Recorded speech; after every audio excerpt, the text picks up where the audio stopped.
하나님의 말씀 같이 읽겠습니다. 데살로니가전서 4장 1절에서 12절까지의 말씀입니다. 서로를 향해서 예수님 때문에 행복하십시오라고 인사하도록 하겠습니다. 예수님 때문에 행복하십시오. 아멘. 행복하시기 바랍니다. 자전거가 넘어지지 않으려고 하면 어떻게 해야 될까요? 계속 굴러야 돼요. 바퀴가 굴러가야 균형을 잡고 넘어지지 않습니다. 우리 신앙도 비슷합니다.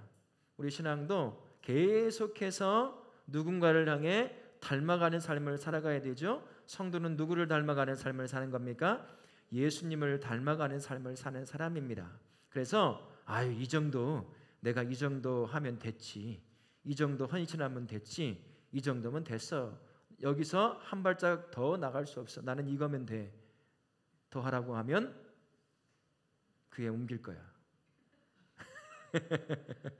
그러면 안 되죠. 그러면은요, 희한하게 신앙이라고 하는 것은 그 순간 멈출 때 자전거가 무너지는 것처럼 넘어지게 됩니다. 시험에 들기 시작을 하고 믿음 안에서 떠나기 시작한다라는 겁니다. 신앙은 이만큼이면 됐지라고 하는 게 없어요. 왜 그렇습니까? 성도는 누구를 닮아가는 삶이라고 얘기했죠?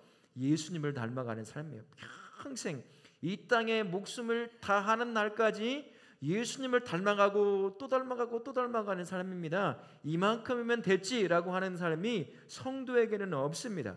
그래서 내가 은혜 받았을 때, 뭔가 기도했는데 많은 것들이 응답되고 했을 때, 그때 더 조심해야 돼요. 그때 이 정도면 됐지 하고 사람이라고 하는 게 뭔가 잘 되고 문제 없어지면 마음이 풀어지기 시작하거든요. 그러다가 조금씩 양보하지 말아야 될 것들을 하나씩 양보하게 돼요.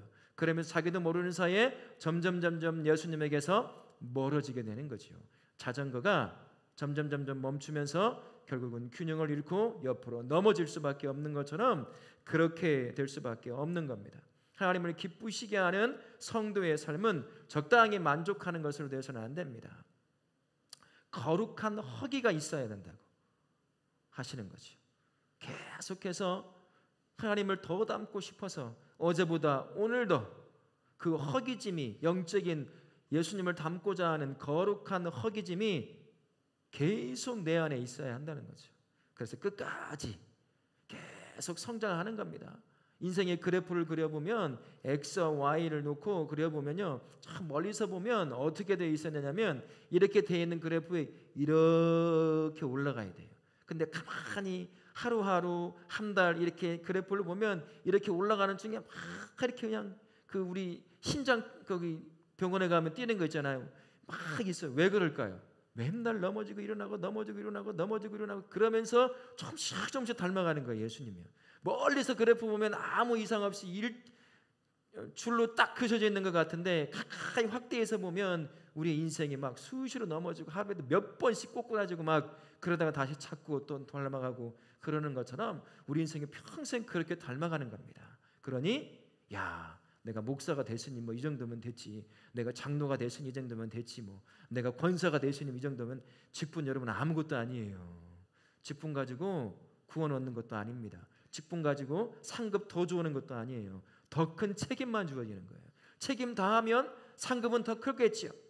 그러나 그게 쉽던가요? 다 살아봐서 아시잖아요. 저도 살아보고 있잖아요. 지금 어려워요. 힘듭니다. 그런 것이 아니라 평생 예수님 닮아가는 그 삶 포기하지 않는 거예요. 넘어질 때도 있습니다. 또 일어나면 되는 거예요. 성령이 함께 하시니까요.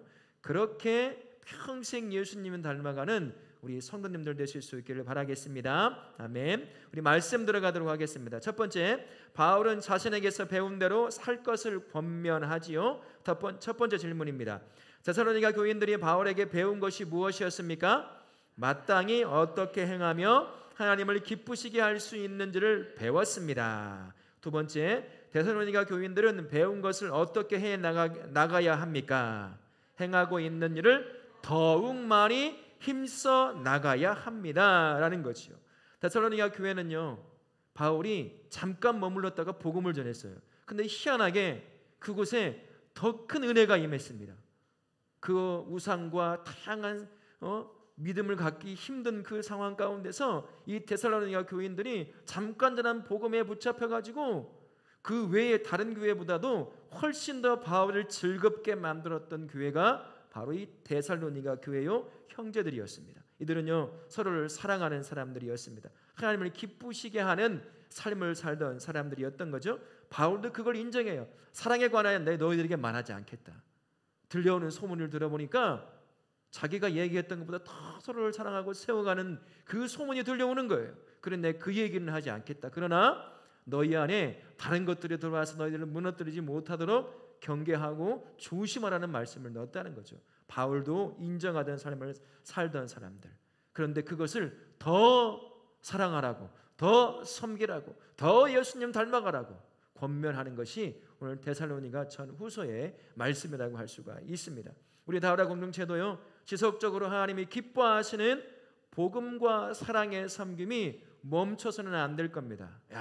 지금 9월달이고 곧 10월달에 되어가고 11월달에 되어가면 그 다음부터 우리 안에서 슬그머니 올라오는 것들이 뭐가 있을까요? 올해까지만 하고 그만둬야 되겠다. 멈춰야지. 힘들어 죽겠네. 해봐야 아무도 안 알아주고, 해봐야 또 욕만 얻어먹고, 해봐야 뭐 얻어지는 것도 없고 피곤만 하고. 그러니 이번까지만 어떻게 하면 지혜롭게 못한다는 말을 해둘 수 있을까? 그 시기가 점점 가까워오지요. 그러나 그럴수록 나의 연약함을 인정하고 더 사랑의 섬김 자리로 나아가야 될 줄로 믿습니다. 가장 먼저 다우라 교회 공동체 안에서 예수님의 사랑으로 서로를 사랑하고 섬기는 것이 이루어져야 됩니다. 공동체가 내적으로 건강해야 하거든요. 그래야 밖으로 나가서 사랑하고 섬길 수가 있습니다. 이 안에서부터 사랑하고 섬기는 것이 이루어져야 한다는 거죠.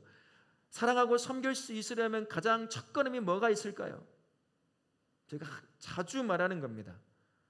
공동체 안에서 서로를 사랑하고 섬기려면 무엇부터 하는 것이 중요할까요? 우리 안에 가지고 있는 차이와 다름을 인정하는 것이 정말 중요합니다. 교회 왜 싸워요, 성도들이? 나랑 다르기 때문에 싸워요. 왜 저렇게 말하지? 왜 저렇게 옷을 입지? 저 머리는 또 뭐야, 저 머리는? 아니 어떻게 저렇게 해? 그것 가지고 이제 점점 불어나면서 갈등과 싸움이 일어나기 시작하는 거거든요. 자기는 못 봐.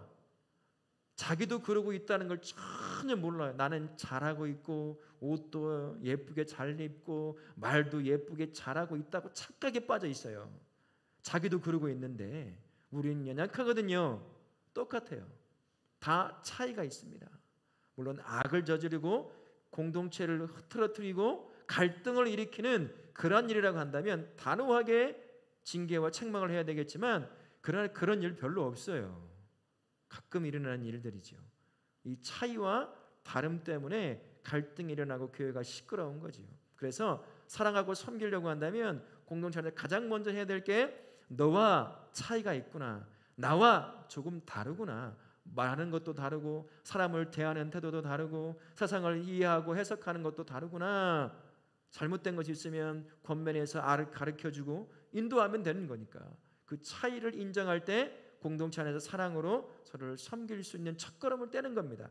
그렇게 교회가 건강하게 세워지기 시작하는 거예요. 그 다음에 교회 공동체 밖을 나가는 겁니다.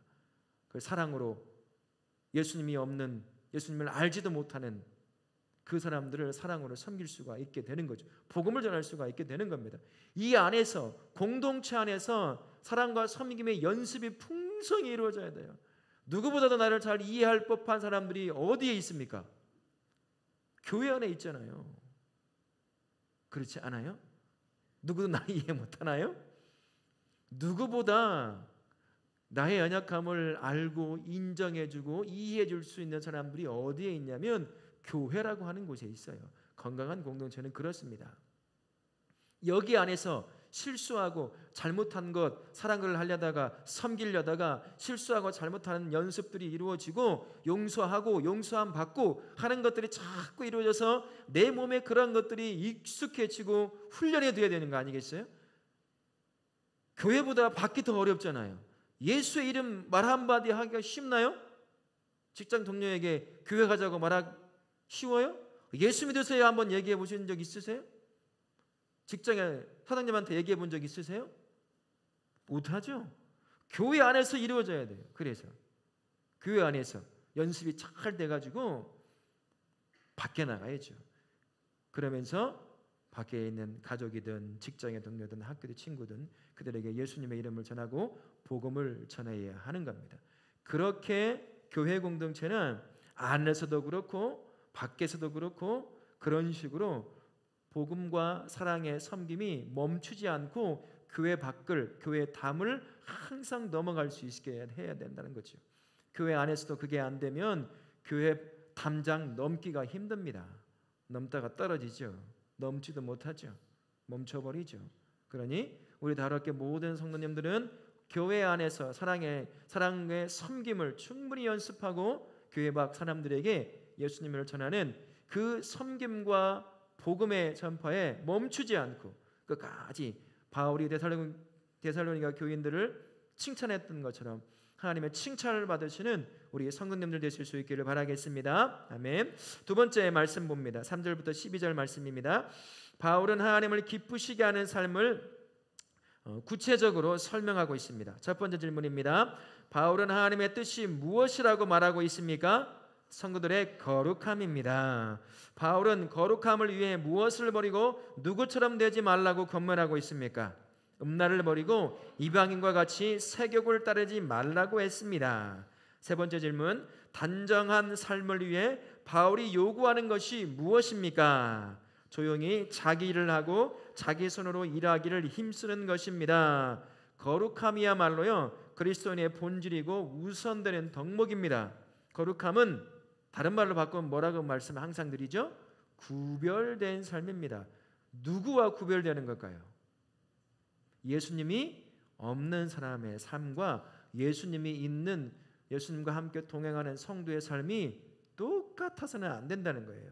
구별되어야 한다는 거죠. 예수와 동행하는 인생은 반드시 구별될 수밖에 없다는 것입니다. 그래서 내 삶에 그리고 우리 교회 안에 세상과 구별시키는 선하고 좋은 것들은 자꾸 그것들을 개발하고 더 촉진시켜서 교회와 성도가 세상과 예수님이 없는 사람과 확연하게 구별될 수 있어야 됩니다. 구별될 수 있어야 한다는 거죠.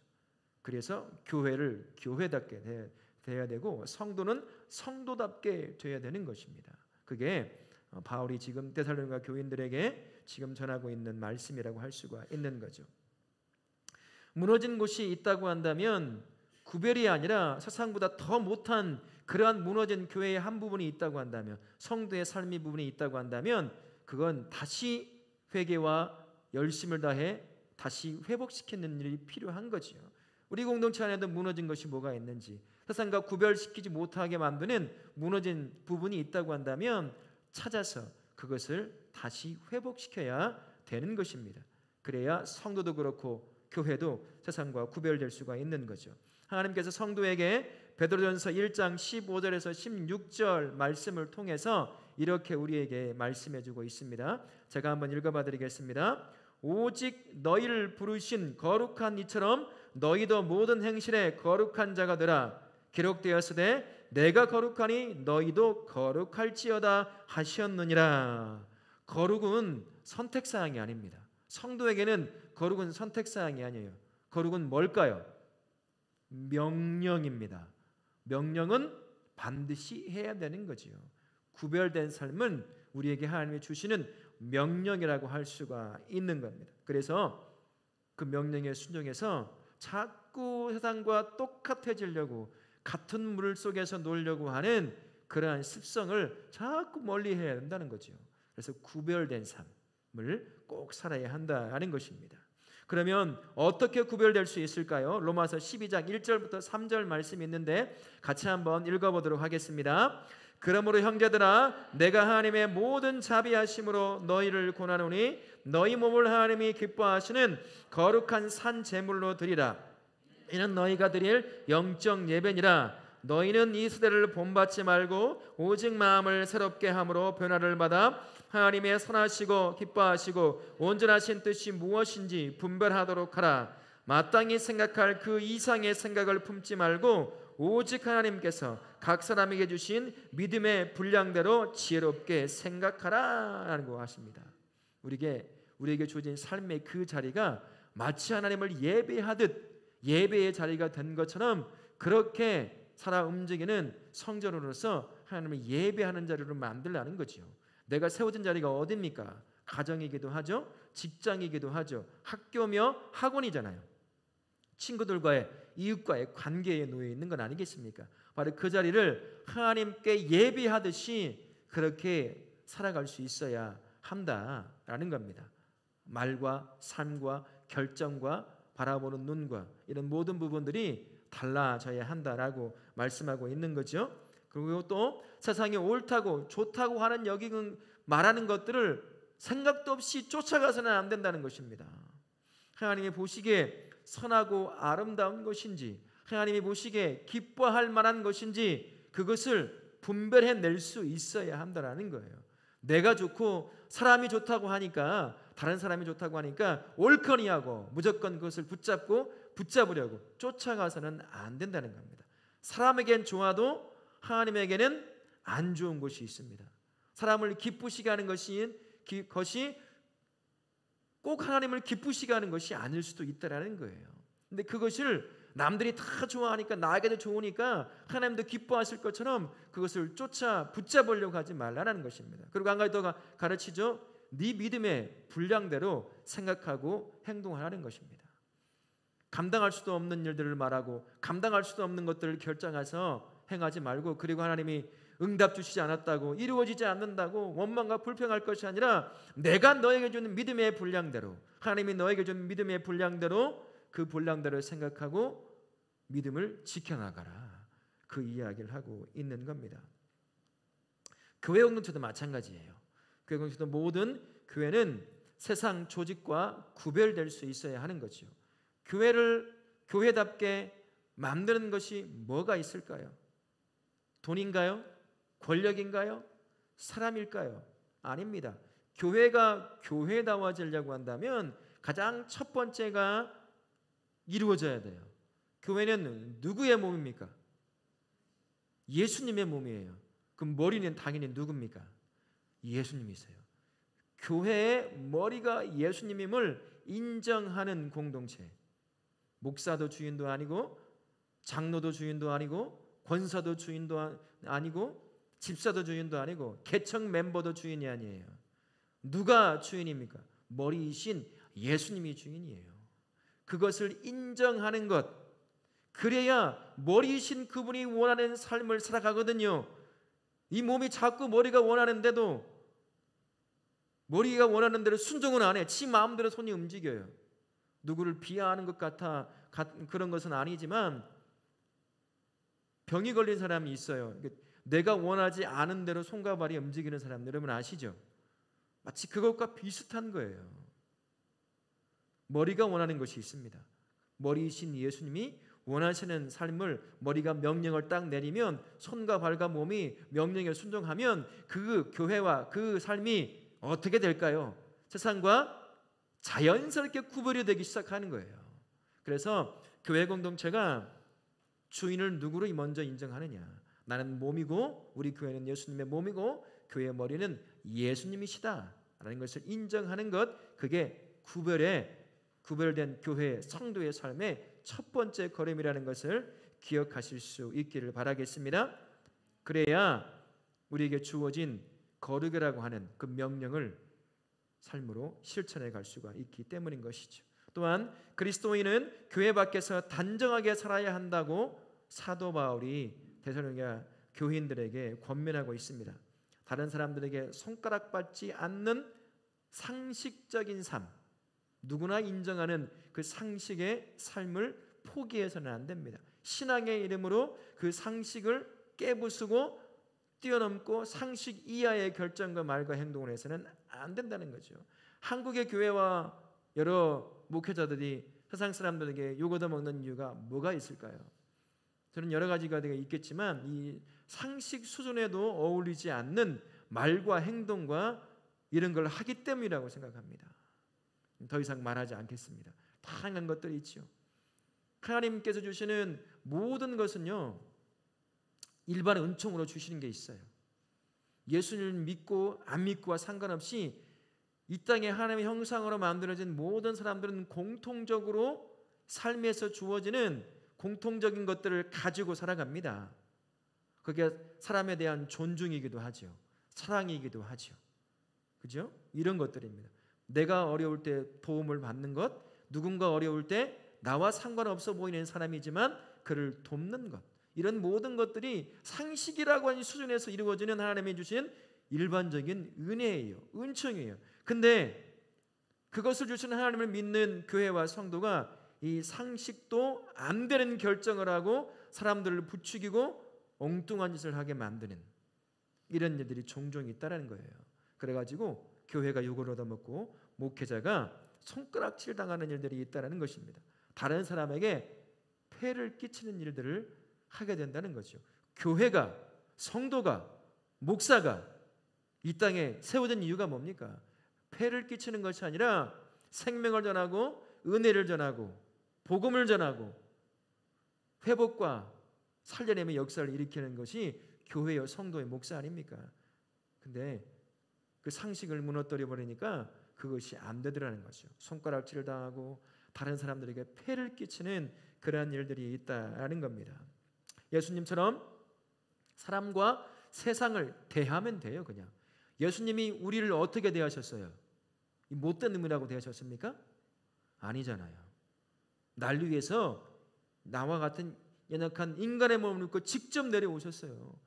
예수님이 우리를 대하는 태도입니다. 그게 그 태도를 가지고 세상을 대하고 사람을 대한다고 한다면 손가락질 당하고 세상을 향해서 폐를 끼치지는 않을 것입니다. 성도는 예수와 동행하는 사람이니 예수님을 본받아 그렇게 예수님처럼 세상과 사람을 대하실 수 있기를 바라겠습니다. 성도의 삶은 예수님을 비춰주는 거울과 같은 삶이라고 할 수 있습니다. 예수님이 그렇게 사셨어요. 이 땅에 오셔서 33여 년간의 삶을 사시면서 그분의 언어와 그분의 결정과 관계와 수많은 가르침과 기적과 이적, 그게 다 무엇을 비춰주는 것이었을까요? 보내신 성부 하나님의 그 마음을 비춰주는 삶의 몸부림이었습니다. 그의 입을 통해서 가르치는 수많은 하나님 아버지의 마음, 구원코자 하시고 살려내고자 하시는, 회개하여 돌아오게 하시고자 하는 그 아버지의 마음을 예수님의 입을 통해서, 가르침을 통해서, 때로는 책망으로, 때로는 칭찬으로 끊임없이 하나님 아버지의 마음을 보여주셨습니다. 기적은 어떨까요? 기적은 사람들 야 신기하다 박수치고 좋아하게 만들려고 기적을 일으키셨을까요? 하나님 아버지의 마음이에요. 내가 너희를 이렇게 치료하고자 원한다. 내가 너희를 이렇게 회복시키고자 원한다. 내가 너희를 이렇게 살려내기를 원한다. 라는 그 아버지 하나님의 마음을 보여주시고자 하시는 것이었습니다. 예수님의 33년의 삶은 전부 다 보내신 하나님 아버지의 마음을, 그분이 누군지를, 어떤 마음을 갖고 있는지를 다 보여주는 삶의 연속이었습니다. 끝내는 내가 너를 위해서 이렇게 죽는다. 널 살리기 위해서. 마지막까지 우리를 향한 그 마음을 보여주신 분이 예수님이십니다. 그 예수님이 지금 누구와 함께 동행하고 있습니까?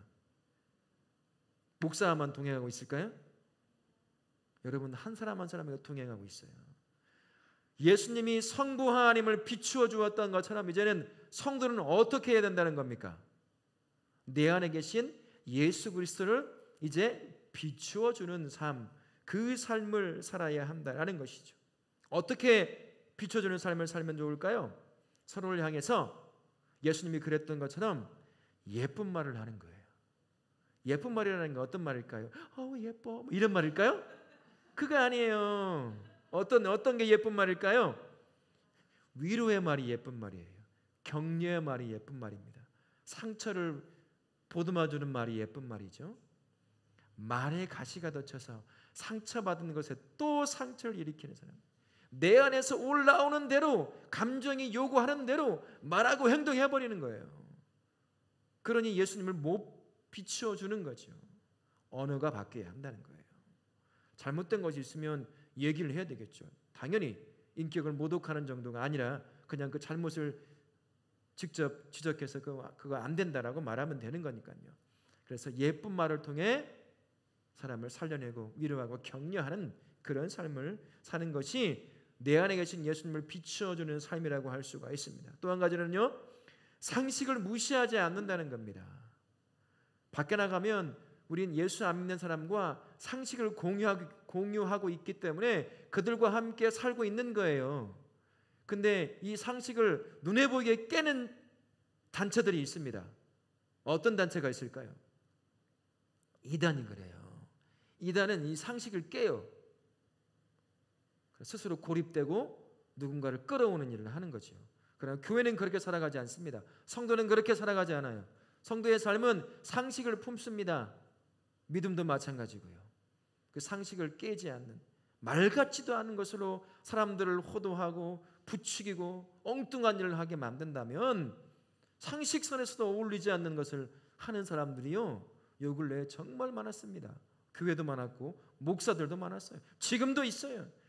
그것을 자랑스러워하면서 얘기하는 분들도 있다는 거죠. 이 상식을 깨는 거예요. 성도는 상식을 품습니다. 그걸 그렇게 예수님을 비춰주는 거고, 또한 세 번째는 하나님과 사람을 기쁘시게 하는 선택을 한다는 겁니다. 사람만을 기쁘게 하는 것은 안 돼요. 성도는. 예수님이 없는 사람들은 그럴 수 있다 하지만 예수님이 있는 사람은, 예수님과 동행하는 사람은 누구를 먼저 생각해야 되겠습니까? 나와 동행하시는 그분, 날 통해서 뭘 하기를 원하시는지 우리가 알아야 될 거 아니겠습니까? 그분이 기뻐하시는 일을 생각하는 거죠. 그리고 그것이 사람들을 행복하게 하는 것으로, 기쁘게 하는 방식으로 표출시키는 것입니다. 그게 우리가 해야 될 선택인 거죠. 이런 방법을 통해서 내 안에 내가 동행하시는 예수님을 세상에 비춰주는 삶, 그 삶이 단정하게 사는 삶이에요. 우리는 잊지 마십시다. 우리는 영적인 오작교라고 제가 한 3, 4년 전에 말했던 것 같아요. 우리는 영적인 오작교 역할을 하는 사람이에요. 나 때문에 내 가족이 누구를 만나야 됩니까? 예수님 만나야죠. 나 때문에 예수님 만났던 내 가족이 예수님과 헤어지면 이거 어떻게 돼요? 안 되잖아요. 나는 영적인 오작교다. 말로 결정하는 것으로, 다른 사람을 대하는 태도로, 그렇게 하나님과 사람을 연결시켜주는 그 삶을 살아야 한다는 것, 그것이 곧 내 안에 계시는 예수를 비춰주는 삶이라는 것을 기억하시며 사시는 우리 성도님 되실 수 있길 바랍니다. 이제 다시 또 삶의 현장을 우리가 나아가야 되지요. 영적인 오작교의 삶을 살아가야 될 그 삶의 현장에 나아가야 되는 것입니다. 그 삶 살려고 한다면 우리에게 허락하신 예수님의 몸된 교회의 공동체 안에서 우리 서로를 사랑하고 섬기는 충분한 연습들이 이루어져야 돼요. 나를 이해할 수 있을 법한 그 사람을 사랑하지도 못하고 섬기지도 못한다고 한다면 예수님도 없는 사람, 나와 상관도 없는 사람들을 어떻게 사랑의 마음으로 그들에게 복음을 전하여 섬길 수가 있겠습니까? 그러니 가장 내 안에 있는 우리 공동체 안에서부터 서로를 사랑하러 섬기는 그 연습이 되어 그 삶으로 밖에를 나가는 거죠.